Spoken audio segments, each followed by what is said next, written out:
Oi pessoal, tudo bem? Hoje eu trouxe mais um exercício de raciocínio lógico para vocês. O jogo em questão é o Shigaku, que também pode ser entendido como pôr em caixas.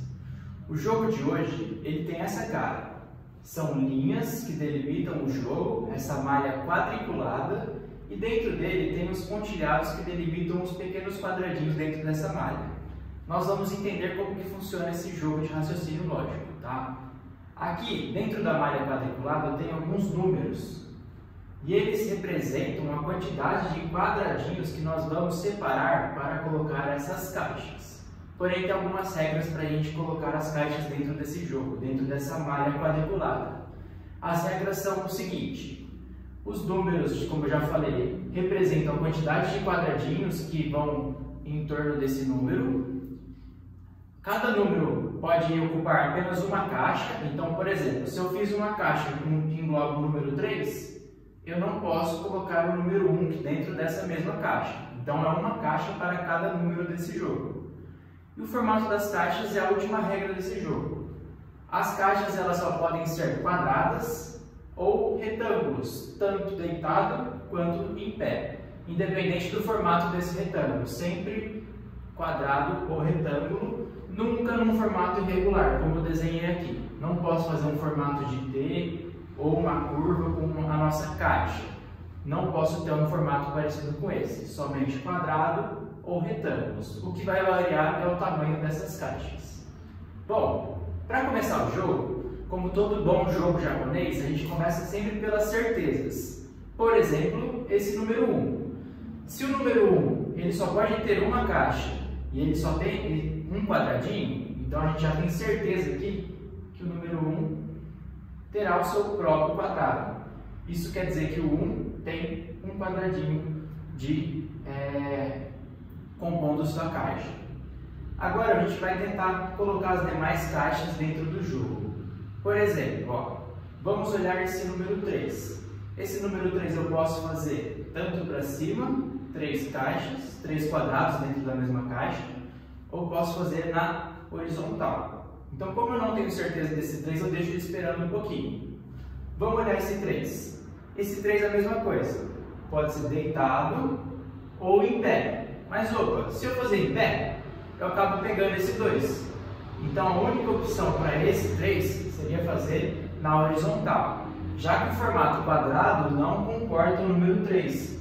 Se eu pegar aqui, aqui e aqui, fica semelhante àquele formato que eu não posso fazer. Só posso formar esses formatos regulares. Então, o número 3, já com toda certeza, ele fecha nessa direção. Os 3 quadrados compondo essa caixa do número 3. Agora a gente vai analisar o jogo novamente para saber quais caixas a gente pode fazer nesse jogo. Por exemplo, agora esse número 2. O número 2, ele como não pode pegar outro número, a gente já pode ter uma certeza.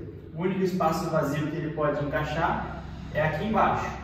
Então, a caixa desse número 2 vai ser um retângulo em pé, um retângulo na vertical.